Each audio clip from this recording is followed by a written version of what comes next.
By the numbers, there isn't much of a performance disparity between the two M2s.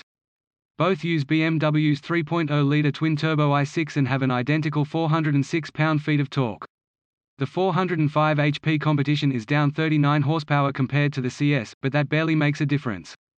In fact, with the standard 6-speed manual transmission, BMW quotes the same 4-second 0 to 60 mph time for both cars. The pair starts to differentiate with the optional 7-speed dual-clutch automatic, which has unique gearing and a different final drive ratio for each M2. The result is a 3.8-second 0 to 60 time for the CS and a 4.2-second time for the Competition. Yes, the DCT CS is quicker than the manual, but the Competition is the other way around. This 0.4-second difference is definitely not for nothing, but come on, when will that less than half-a-second gap ever matter in the real world? Load Aerobmu's adaptive M suspension gives the CS a bit of an advantage, allowing you to switch between Comfort, Sport and Sport Plus settings to up the punks on winding roads.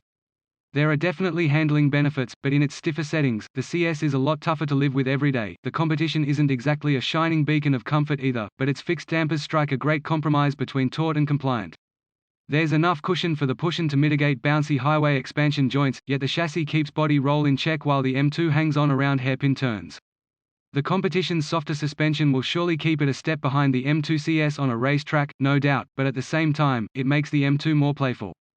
The Competition is happy to scoot its little butt out if you're feeling hooliganistic, and I definitely appreciate when sports cars aren't so focused on precision that they lose their wild side. My last dance with the M2 Comp involves a 400-mile day trip through Southern California, starting in Los Angeles and heading over the Santa Barbara Mountains after a quick lunch in Ojai. From there, it's due west across the Carrizo Plain to the 101 freeway, followed by dinner and a cheese Danish in the cute little town of Solvang.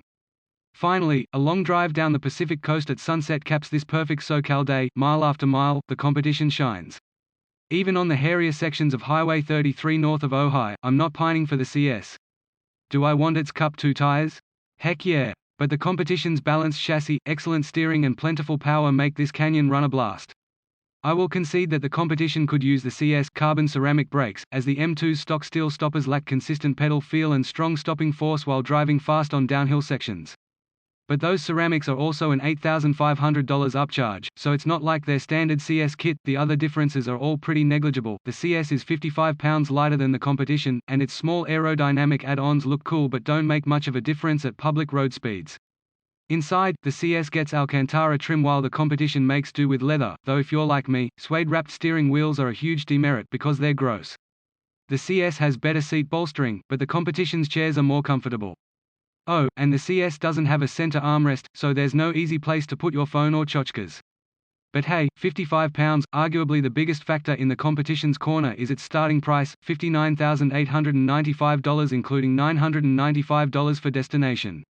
Add my test car's $1,200 executive package, wireless charging, a heated steering wheel, adaptive LED headlights, etc., and $2,900 dual-clutch transmission, and that puts it at $64,545.